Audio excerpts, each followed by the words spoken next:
Hi, I'm the Happiness Doctor, and I want to say a few words about happiness and creativity. There seems to be a common opinion that creativity comes from negative emotions, from the depressed soul. The idea here is that if your spouse leaves you, if you're fired from your job and your dog runs away from home, you'll go out and write an incredibly creative country and western tune. But the research suggests a different story. What research has done is looked at creativity. In order to research creativity, you have to be able to measure it.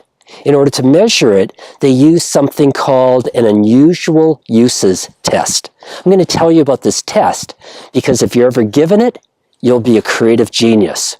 Why? Because I'm going to give you the answers and you can cheat.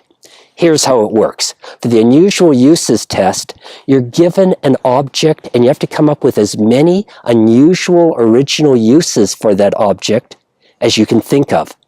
The first object you're given is a brick.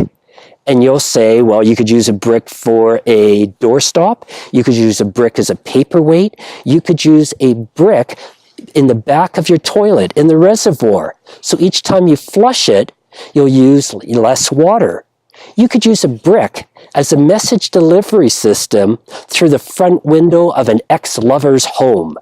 There's lots of uses for a brick. And what's important here is when people are made happier, they score higher on this test. They come up with more uses. They show more creativity. So it seems like one of the benefits of happiness is an enhancement of creativity. That's not just my opinion. That's the science of happiness.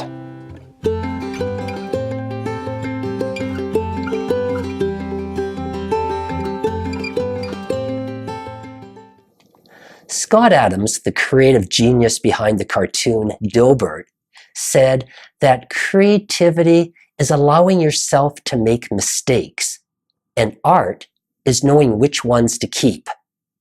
Well, we've learned that creativity is enhanced by happiness, but what about the other way around? Is happiness increased by creativity? Turns out it is. Research shows that it doesn't matter if you engage in creative dance or creative painting. Either way, it increases your positive emotions and decreases your negative emotions. So creativity and happiness have a very close relationship where one helps out the other.